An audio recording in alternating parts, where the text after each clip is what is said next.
Forward to the cloud.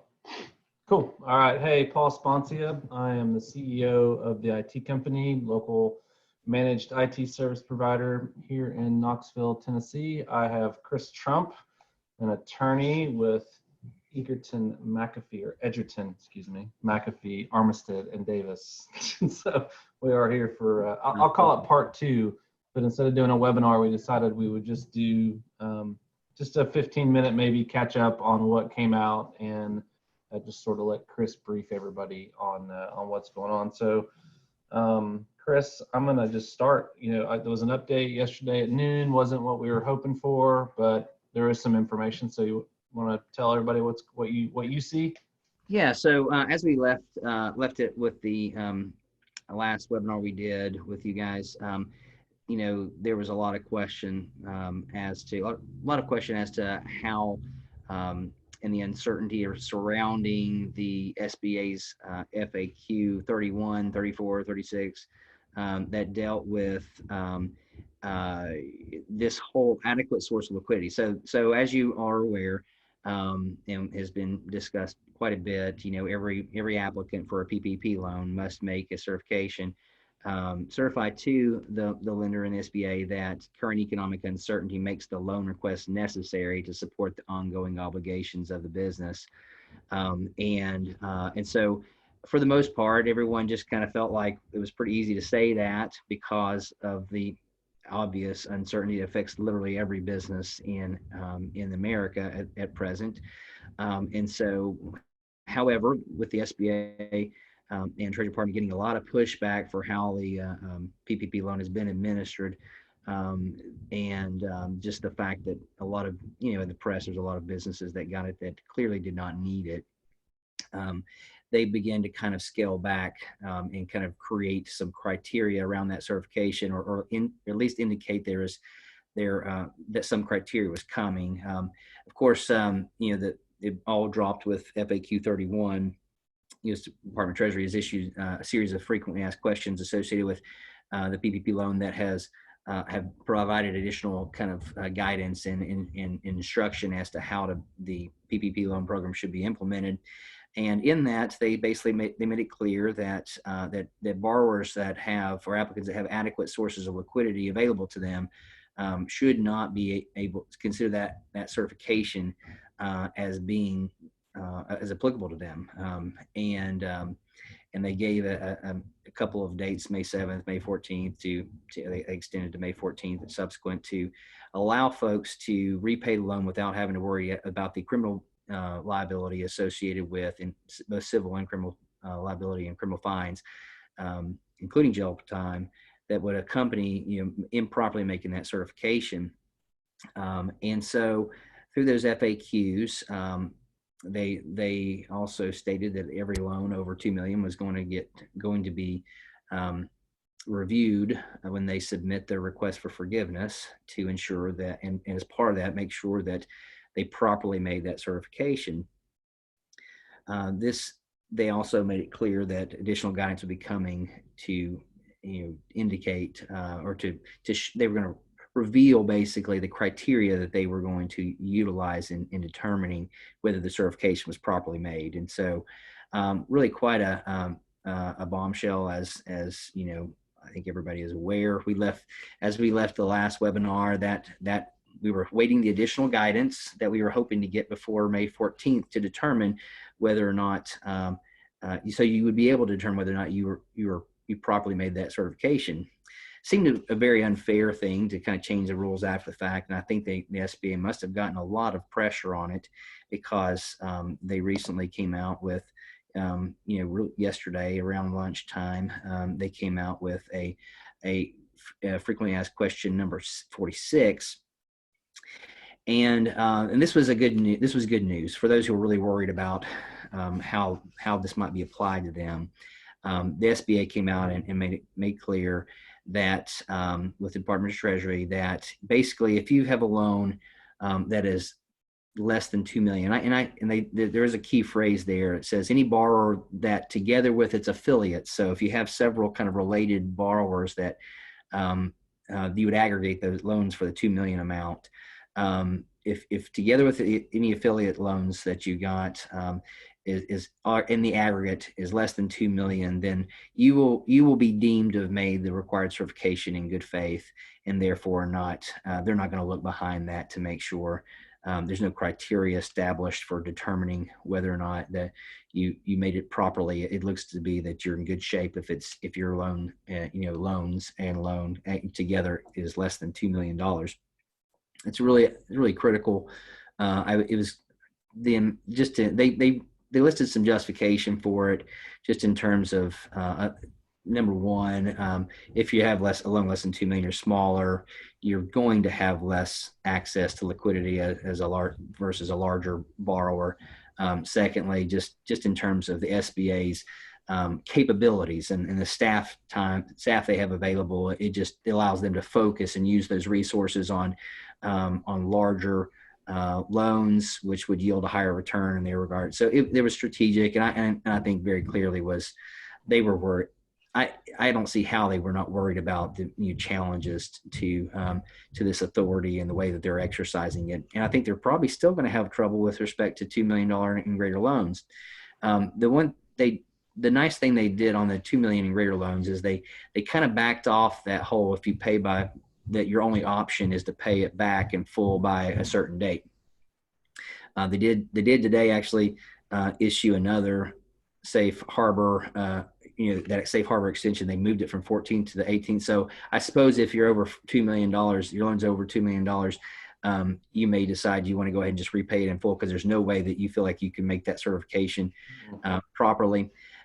However, the nice thing about it is if you don't have to do that, and the way it's currently set up is under the FAQ 46 for loans that are 2 million and greater, then what will happen is whenever you submit your application for forgiveness, when the SBA will review it because it's over $2 million, and in the event they believe that you have improperly made that certification, they will allow you to repay it at that time.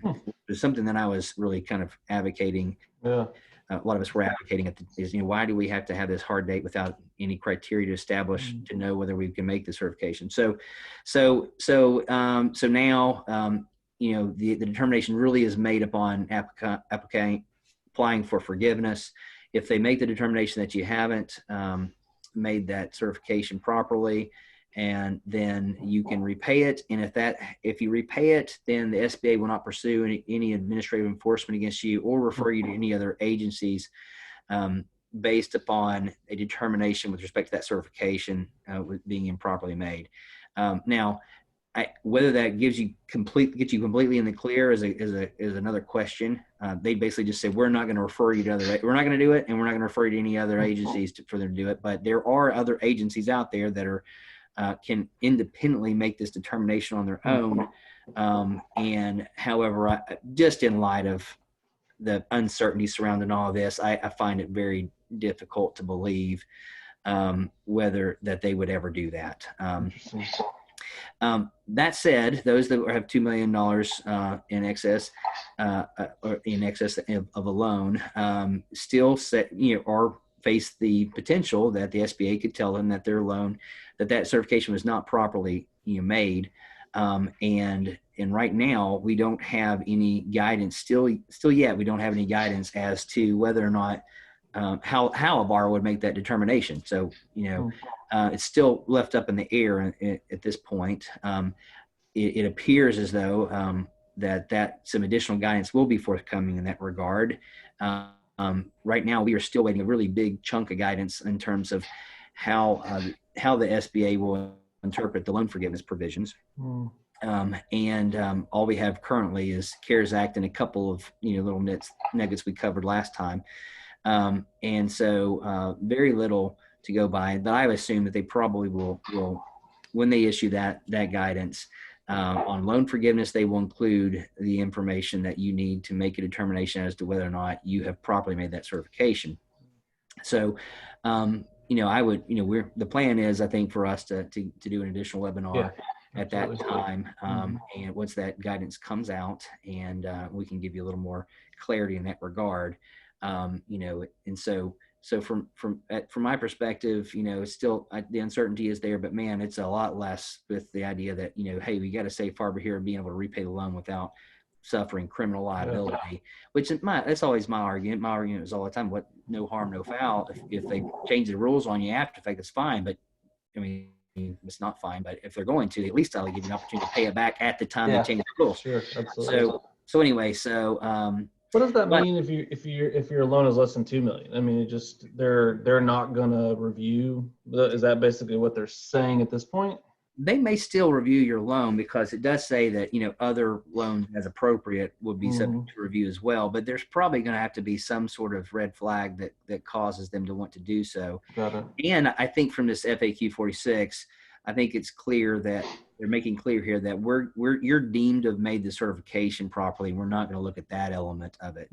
We may look at other aspects of the loan, okay, but we're not going to make that, that element. Yeah. It's interesting to me to think that, if you got a $2 million PPP loan, you've got $250,000 of payroll every week, if I do the math correctly, so that's probably a $40 million business. Yeah. I mean, not that a $40 million business is $1 billion business, but, pretty big organization, so it's pretty interesting to think that that's the bar that they set was that size. I don't know how they came up with that. It feels arbitrary, but I do believe that's the case. So it is very arbitrary, and who again, it's hard to say. That this is. I mean, to be fair, I mean this is a tremendously large program to roll out and administer over a course of 4 weeks. I mean, essentially, basically, they rolled it out within 2 weeks of the CARES Act being passed, and so, but it should be fair on the other end too. They don't need rules along the way. Yeah, no, you're right. Okay. So what I think you may have covered. Anything else? Like what's next? Like what do we just wait for the next one? At this point, I really think that I'm advising my clients to hold pat. Just hold firm. And say and not and wait till that guidance comes out. Even those that have received loans in greater than $2 million, just to see, you're going to have an opportunity to repay it without any issues. So from my perspective, we're just encouraging our folks to do the best they can with the loan forgiveness in the meantime, which is again it's a challenge for everyone. We're operating in the dark here as to how all those rules will be applied, but hopefully guidance will be coming out on that shortly, and you can kind of to some degree you're going to have an opportunity as long as it comes out before that first 8-week period is done. You're going to have some ability to kind of adjust a little bit in terms of what you're claiming forgiveness for, and at this point, again, if there's any specific questions as to forgiveness in particular, we can look at the act and kind of make some determinations based on it, but there's still a lot of uncertainty. So okay. Well, and we had a couple of questions kind of that came in after we answered the first set of open questions, and I know we wanted to cover those. One again was assuming we're a cash basis, starting the receipt of funds date for 8 weeks. Our payroll's weekly. We got money on a Friday, which is our pay date. Therefore, we'd be entitled to 9 payments versus 8, or would there be 2 payments in the first week? Yeah, I think that, from my perspective, I'm the way I'm advising clients there, if that pay date just customarily just falls when you received your PPP loan proceeds, I don't have any problems with including that in there to where you can essentially get, if you're paying your employees on a weekly basis, you get in essence 9 days or 9 pay periods in there. I don't have any problems with that. The language of the statute, CARES Act, is incurred and paid during the loan period. And so from my perspective, I don't have any problem saying that even though that the pay date on that first pay date related to services provided by employees prior to receiving the loan, it's payable on that date in essence. And so I think that's going to be a very hard, argument for the SBA to make that would not be permissible. So I think that's fine. And then the second one we did cover a couple times, and that's the whole EIDL versus PPP. And if I can summarize it, and you just confirm whether this is correct or not, if you get $10,000 on the EIDL and you got $100,000 in PPP, the forgivable part, you take the 10,000 from the EIDL, and so now you have 90,000 available for forgiveness from the PPP. Is that correct? That's correct. That's correct. The last one we're not going to cover. To the individual asked, there were some questions in regards to employees and specifically hiring your family. And some of those were regarding folks that were really young. And I think to that answer, the one thing I would say is I would consult a labor attorney. I don't think there's anything that we can answer in regard, but there is a component of that we did want to cover, which is 1099 employees. Yeah, I would say so. I've received, a question from at least one client that the request was, or the question was, so we have someone that we would typically, like an IT consultant or something, that that we would typically hire on an independent contractor basis, but would there be any problem with hiring any independent contractor as a W-2 for the period of time here? And I think the answer to that is to just increase your payroll costs and the amount forgiven. And I think the answer to that is it's probably okay, because again, you're trying to make people get paid. That where it gets a little wonky is that independent contractors have the ability to actually apply for their own PPP loan, and so when you're double dipping like that, it does look a little bad. So I think you'd have to be very careful on how you go about it. This particular client had some really good reasons for it, and just with its past history and how they handle things, I think it works for them. But for most folks, I would probably discourage that if it ever is it going to ever be looked at? I very seriously doubt it, but in case it did, it may look a little wonky, and create a red flag that would cause the SB to look a little deeper. And so I would suggest not doing that. For the most part, if it's something you typically would use an independent contractor, to do, and not, I wouldn't hire them just for the couple of weeks to do the job and then fire them again. Any last words, Chris? We're done pretty much. Anything you want to add? Yeah, I think it's it. We'll obviously keep an eye on the guidance as it comes out, and particularly relates, as it relates to the loan forgiveness. Hopefully that will come out soon, so we can begin to, probably I would more than likely the way this always worked, it'll come out when you absolutely have to have it, and no sooner than that. And so. And just a note to everybody, so we're gonna distribute this via email and YouTube and everywhere else that we have, just so everybody has access to it. We'll do a follow-up actual live webinar when there's more guidance that comes out, and we'll bring Adam back into that as well.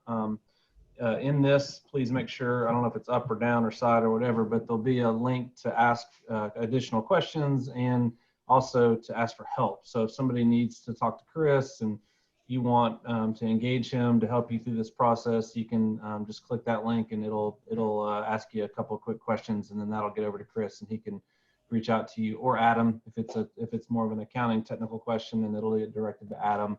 So just want to say thanks again, Chris. Appreciate your time, and until the next time. Thanks for having me.